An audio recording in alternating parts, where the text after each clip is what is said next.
Hi there, welcome to the Gardens and Graveyards channel. My name is Charisma and today we're in Tualatin, Oregon and we are visiting the Meridian Cemetery. And I've never been to any of the cemeteries in Tualatin, which is kind of strange to me because I used to work over in this area and I just never stopped at any of the cemeteries. So I'm excited to just kind of get in and take a look around. It's up, the main part of the cemetery is way up at the top of the hill, so we're gonna hike up there and meet some of the first burials and just see what the headstones look like. And I'm kind of curious because there's a lot of kind of wild flowers blooming around here, so it'll be interesting to see if some of this is landscaped, if it's just been overgrown, or like what the deal is. So let's go ahead and open this gate up and take a little hike. So you can see here, this is sort of a makeshift driveway thing. The whole cemetery is completely fenced off, and there's a gate here. We're on a pretty busy road. And this is 65th today, but it used to be Meridian Road, which is the name of the cemetery, Meridian Cemetery. Of course, meridians are indicative of, I'm trying to open this thing, of, you know, where plots ended and began back in the day. Hold on, let me open this up. Okay, just a case of a little dyslexia. Figure out what way is going where. All right, it looks like somebody comes and mows periodically. There's a wildlife strip right here. Maybe they leave that for wildlife, pollinators, the like. There's a little bit of a switchback going on here. So that's what I'm gonna walk rather than trying to climb up the hill directly. I'm seeing a lot of perennial ferns along this direction. We've got some daisies in here and maybe some Gualtheria, definitely a lot of vinca all throughout here. Here is their beautiful sign, 1895.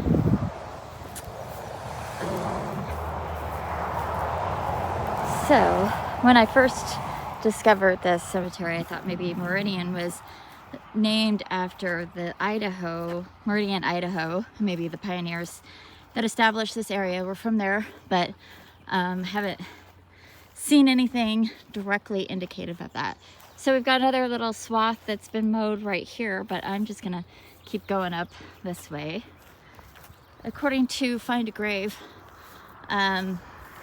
there's about 160 graves here that are plotted and named, and there's room for 300 burials on this land.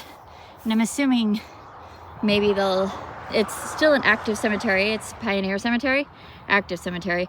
And I see maybe a newer grave down there with the flag. I'm assuming they're gonna use these terraced spaces for new burials. All right, so we're just gonna keep coming up here.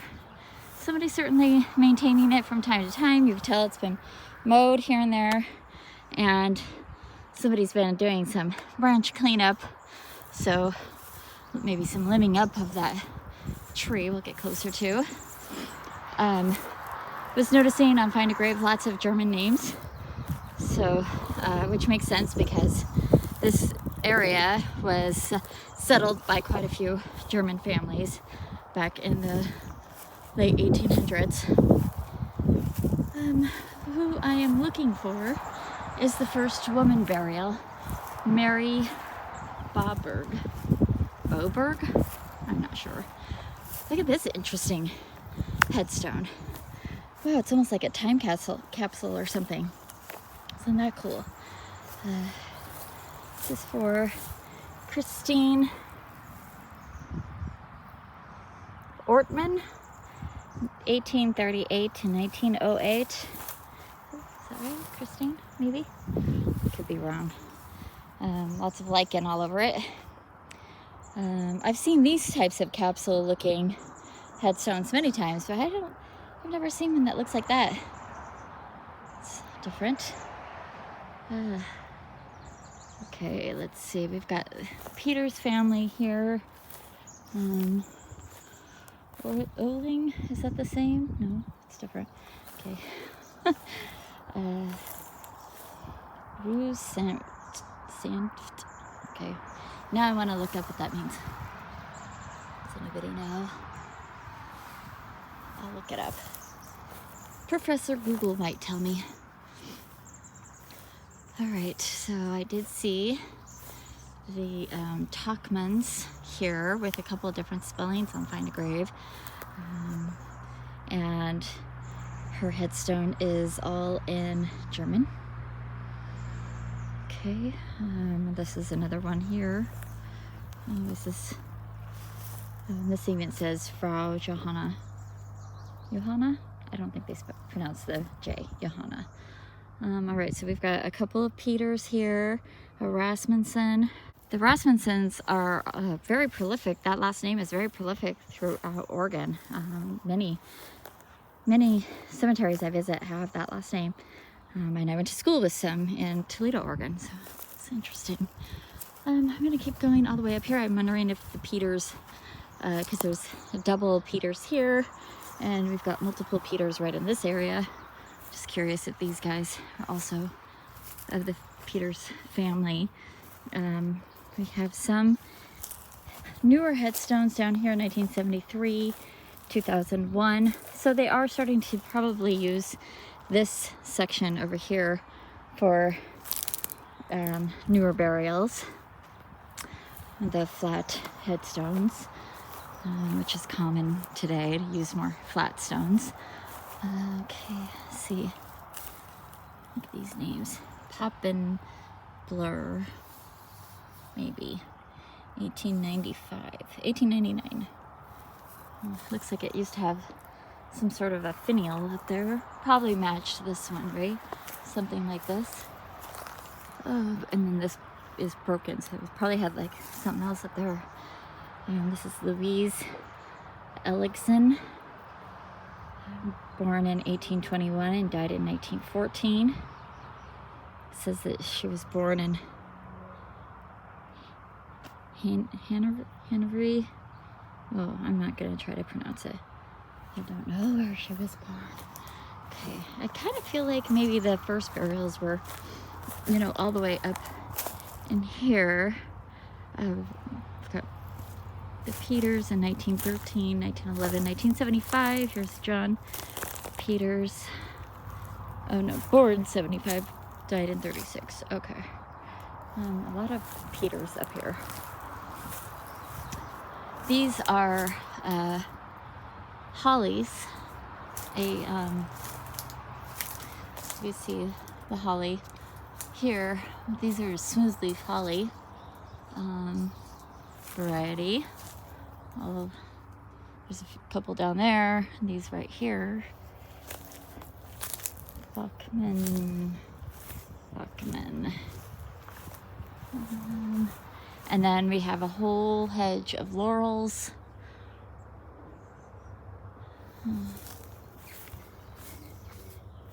Mini M.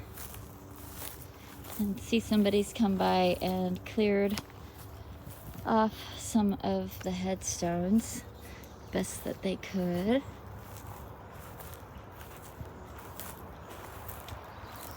And these little broken pieces would have been footstones, so there's two people buried in this plot, August and Justine, and originally those footstones probably would have been over here, most likely. I'm trying to think where that's west.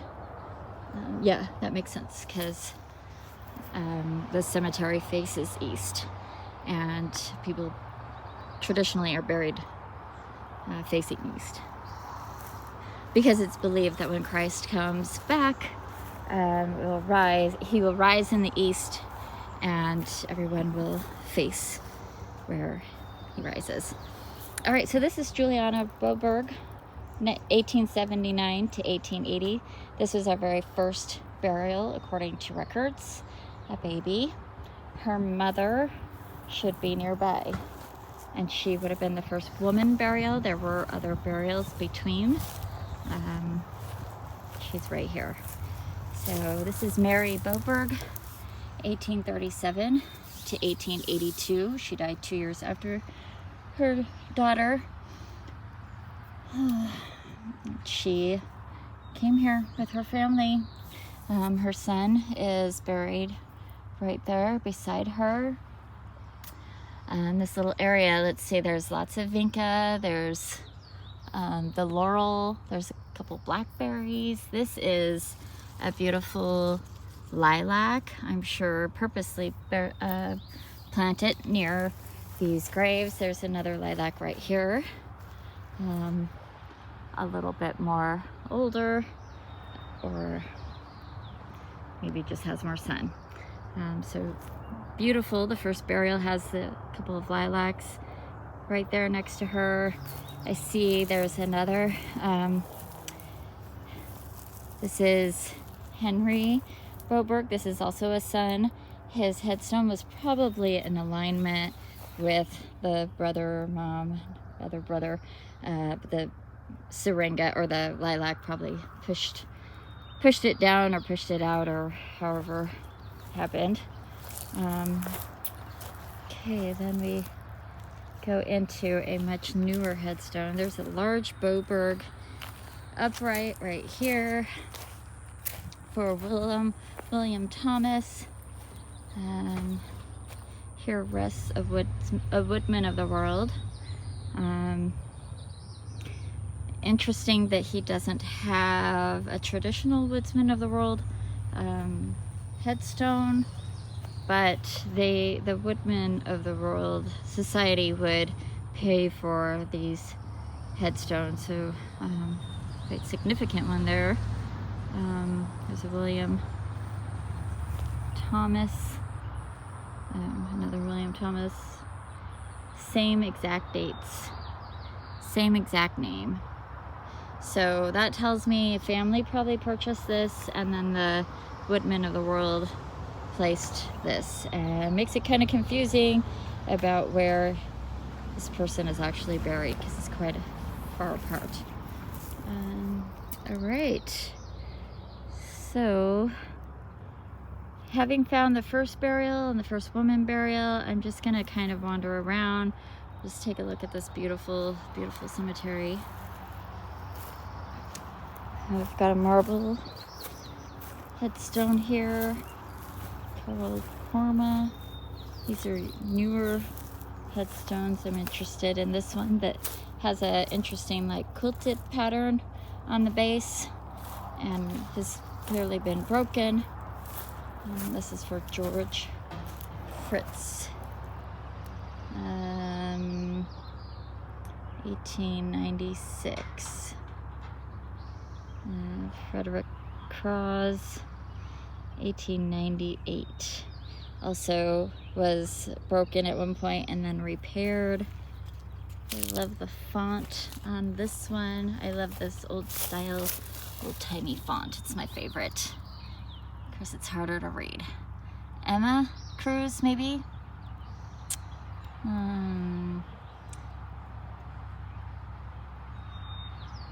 Maybe June 1838 to February 5th, 1912. Okay. We've got some sort of altar here, and look at this interesting headstone. It almost mimics like one of our mountains nearby.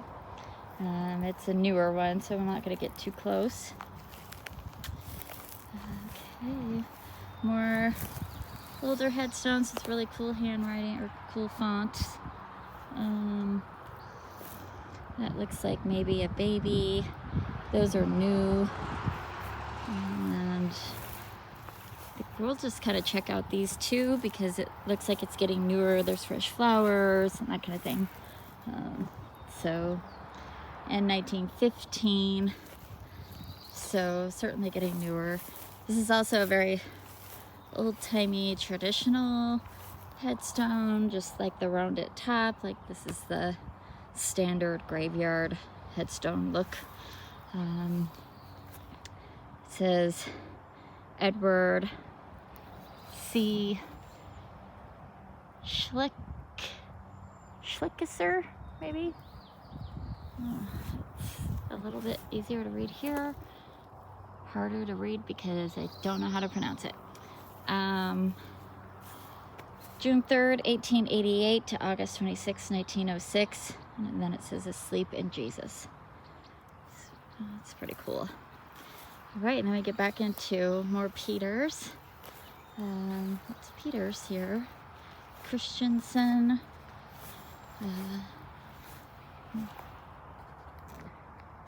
Okay. Okay, I'm trying to determine what kind of a tree that is. Maybe a cedar. Yeah, looks like a cedar. Oh. Yeah, these are little berries.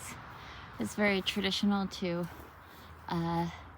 plant a cedar tree in cemeteries. And let's take a look at, like I said, some of these old plots that have the cement all around them. There's another round top, died in 1890, Christian Wegley. We've got some new military headstones back there, and we're back to the Talkmans. Okay, and then we've got this big giant tree. It also looks like, I'm not sure what this is. I mean, it looks familiar, but it also looks like the wrong size and shape, so it may be a smooth holly as well. Oh, it looks like it. The young leaves look like holly leaves.